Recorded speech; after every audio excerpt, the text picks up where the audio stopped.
Hello, it is World Wide Web, Wednesday, August 10th, 2022. Full disclosure, yesterday I said it was Topical Tuesday, August 10th, 2022. Both cannot be correct.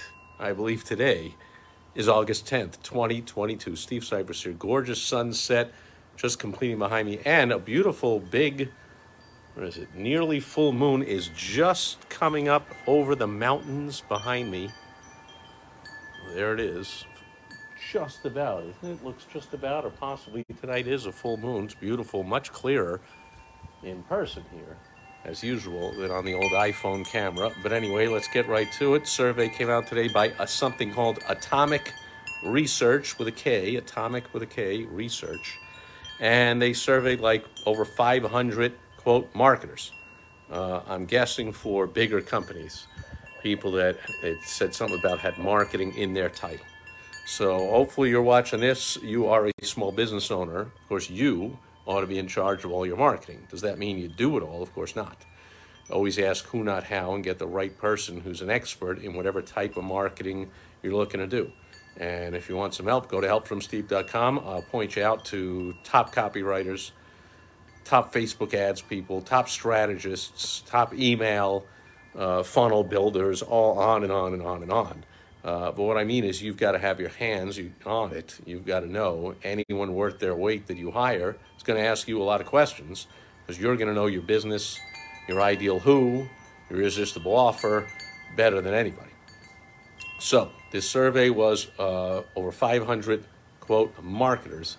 92% of them, 92% said they were, quote, playing it safe with their marketing messaging because they were afraid of being canceled in today's climate. And just like here on Earth, the climate is always changing. Right now, it is heavy on cancel culture and has been for a little while. So 92% of marketers, I'm guessing for bigger companies, are tamping down their messaging, playing it safe, middle of the road, not saying anything that really works well or really relates to anyone in particular, just milk toast, trying to be everything to everybody.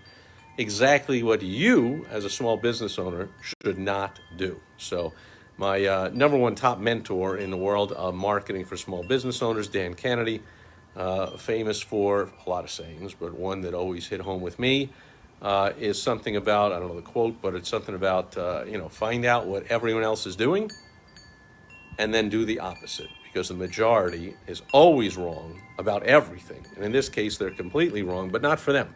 For big companies, often they should be and ought to be and are afraid of cancel culture and not being everything to everybody and, getting bombarded on Twitter by ridiculous people saying ridiculous things who don't even have their real name and they're hiding behind their keyboards and all that stuff. For a small business owner, successful top small business owners, not afraid to speak your mind, to say, to deliver your message.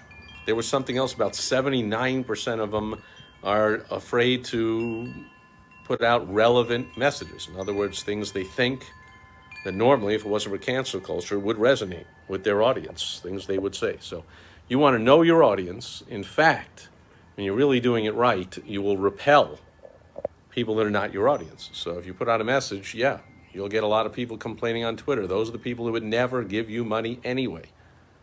Unlike the big companies, do not change your marketing messaging or anything because of people that are not your customers. And even if you have a few that are upset, it's just a few, right? So do not be afraid of cancel culture. Know your target audience. And if they love a certain controversial topic, and you do as well, you're going to resonate with them if you be honest, if you be transparent, if you be yourself, and you talk about your stance on that issue. And the people that disagree, let them disagree. There's always somewhere else they can go. So I'm going to keep telling you what I believe, what I feel, and I attract people that want to think that way, want to talk that way. They like it. I was on the phone again all day today talking to people, and I'm like, don't get me started with one fantastic entrepreneur today. I was like, don't get me started on that. She was like, well, get me started because I got a lot to say about it, see? So It's not about like, oh, don't get me started because I don't want to get in trouble with, I was just trying to stay on topic of the call, but, you know, just to let you know, a little advanced, that when I said don't get me started, it meant get me started. It meant, yeah, I agree. It meant I'm not happy with that.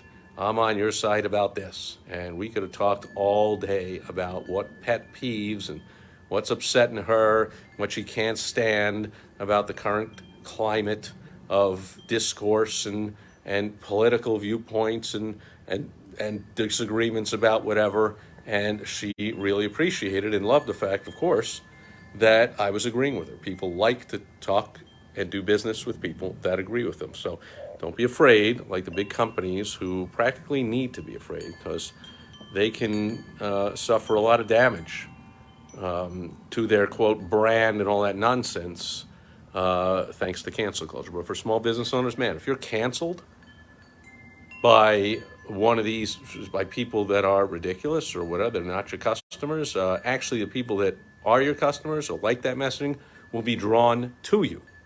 Makes sense? And you can see that in the world of politics. All this stuff about one side going after the other and, oh, they're raiding this house and they're arresting this person, but they're not investigating that person, or they are investigating this, or they're censoring this, too many liberals on social media. No, they're censoring too many conservatives. No, they're going too far. No, they're not going far enough. Like, there's people on either side. Pick one. I suggest you pick the one that you naturally align with. Be yourself. That's the easiest and most simplest way to do it, right? It's the easiest way to do it. You don't have to think about, like, what should I say? You're going to say what you feel, and you're going to attract people that feel the same way. There's plenty of them out there, and you will repel the people. Just be prepared. Have some thick skin, and understand that you will repel the people who don't like that point of view or don't like your stance or don't like you saying it out loud in your messaging, your marketing, your emails, your advertising. You'll get complaints, whatever. We're never going to give you money anyway. More people will give you money if you're bold and you say what you feel and you say things that will resonate with that audience. They will buy from you. So that's my message. I'm going to continue aligning, and I suggest you continue aligning with the 8% of marketers who are not playing it safe with their messaging because of cancel culture. I've been canceled all over the place. Fantastic. Again, my mentor, Dan Kennedy, again, I don't know the direct quote, but he had a saying, if you're not pissing somebody off by noon every day, you're doing something wrong. That'll do it for World Wide Web Wednesday, August 10th, 2022. Jim Lux is here. Great seeing you, and a bunch of other names went by. Enjoy your evening, and let's take a look over the mountains at the nearly full moon, or maybe it is a full moon tonight. It's coming up a little higher over the mountains, a beauty in the distance. Hope it's beautiful where you are. We're kind of up in the mountains here, a high elevation, so I'm likely closer to the moon than you are, so I can see it a lot better. Anyway, enough of the silliness. I will catch you back here again tomorrow on Throwback Thursday, because on the other hand, you're probably taller than me, so you're probably closer and have a better view. Catch you tomorrow. Over and out.